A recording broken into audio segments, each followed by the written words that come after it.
Today I'm breaking down how I design spaces and roller coasters in Planet Coaster 2, the decisions that take a build from basic to pro.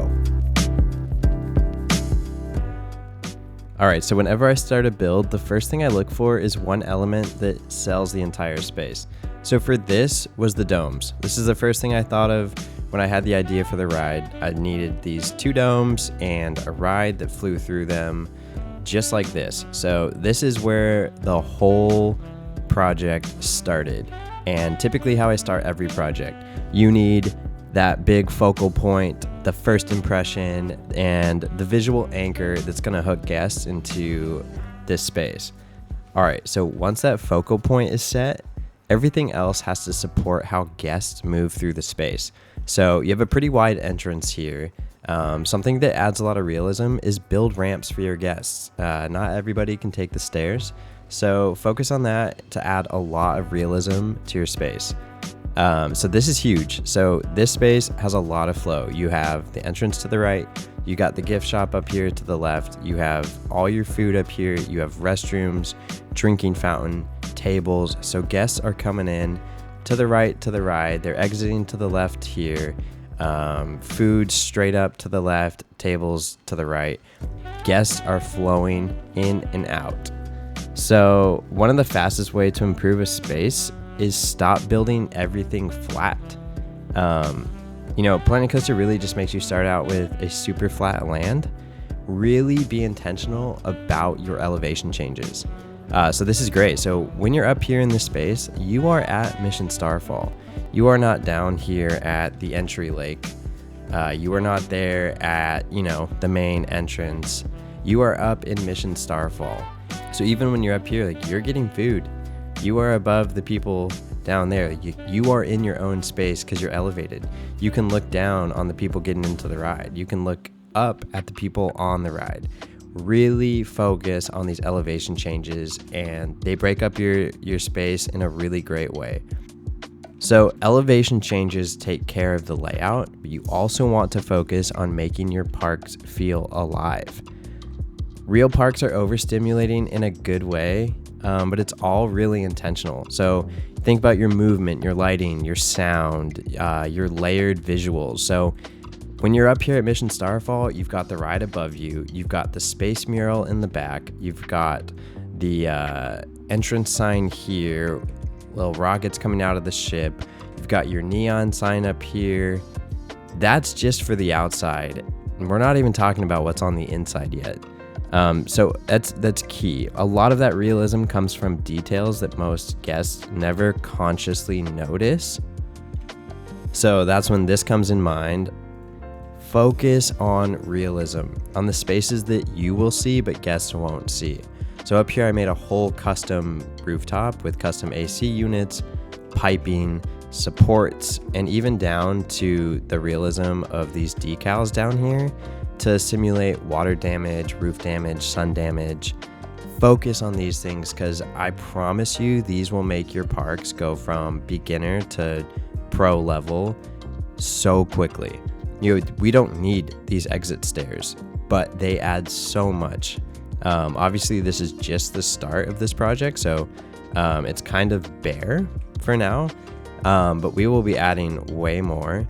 But just focus on these things because they add a lot. Like up close, they're pretty cool and intricate, but when you zoom out, your park feels real and alive.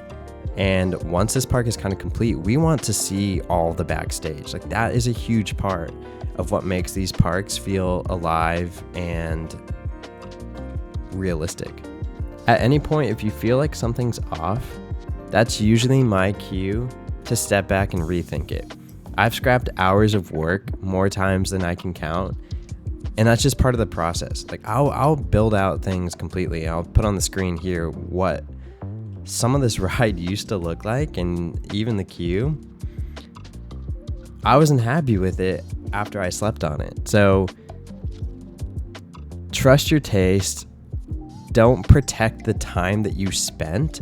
Protect the quality. Don't be afraid to scrap it if you're gonna build something better and that stands up to your quality.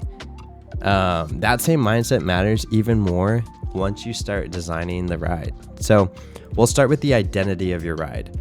Boom, Mission Starfall, Spaceship, Galactic Grill. You already know that this ride is not a kiddie ride. You've got a roller coaster out front, you've got the spaceship, you've got the epic entrance sign. That's your identity. You've got the space mural. You know that this ride's gonna be dark. You know it's gonna be fast. You know it's gonna be thrilling. And that's just the start. So carry your theme throughout this entire ride. So the identity doesn't start on the ride. It starts out here and really starts when you're here in the queue. So this is already telling a story. You're in something completely different than you were outside. You move up here and now you're in the hangar. You're watching people work on the ships. You see space out the window. You've got music, you've got sound effects. It is setting the tone and the vibe for the entire ride while carrying the identity of outside as well. So that's super important to continue the story from start to finish. All right, so I've sped it up here. We're gonna take a look at how quickly this ride pushes through guests. And this is a key part in designing realistic rides for a Disney Universal level ride. A huge thing, block sections. I know it's a meme, but think about your block sections. Disney has a ton, and it's super important you utilize these in your builds. I don't want my lines to be an hour and a half long. I want guests to be going through as fast as possible. So restraint makes it easier to fit the ride naturally into the park. So make the ride belong. The ride should feel like it was always meant to be there. So you want to build your show buildings. You want to have park sightlines in mind. And a huge thing for me was I didn't want this ride to be a huge vertical ride. So the launch doesn't go up after it. It actually goes down. And a lot of the ride is built underground. And that was to keep in my sightlines in mind. I didn't want some huge show building up there.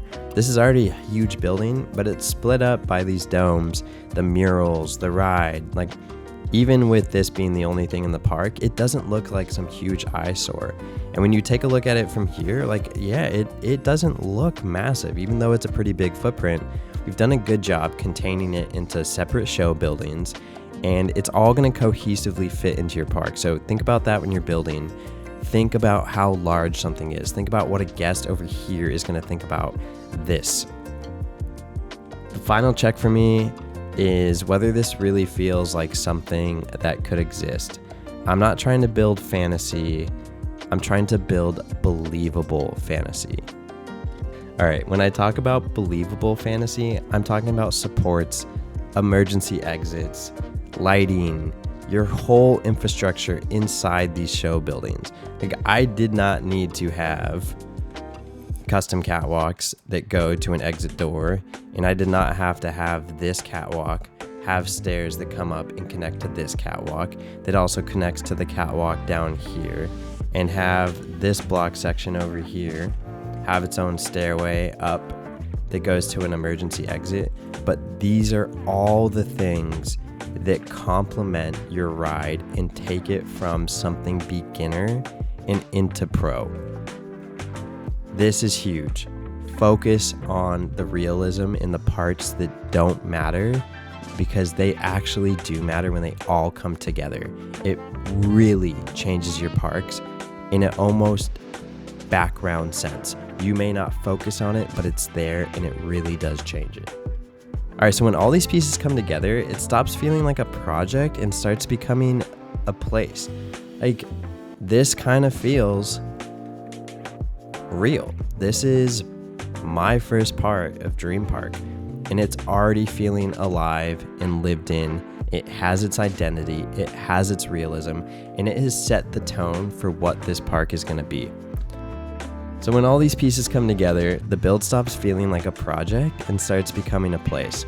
This has really set the tone for what Dream Park is going to be. So this is how I approach building in Planet Coaster 2, and I'll keep sharing that process as I go.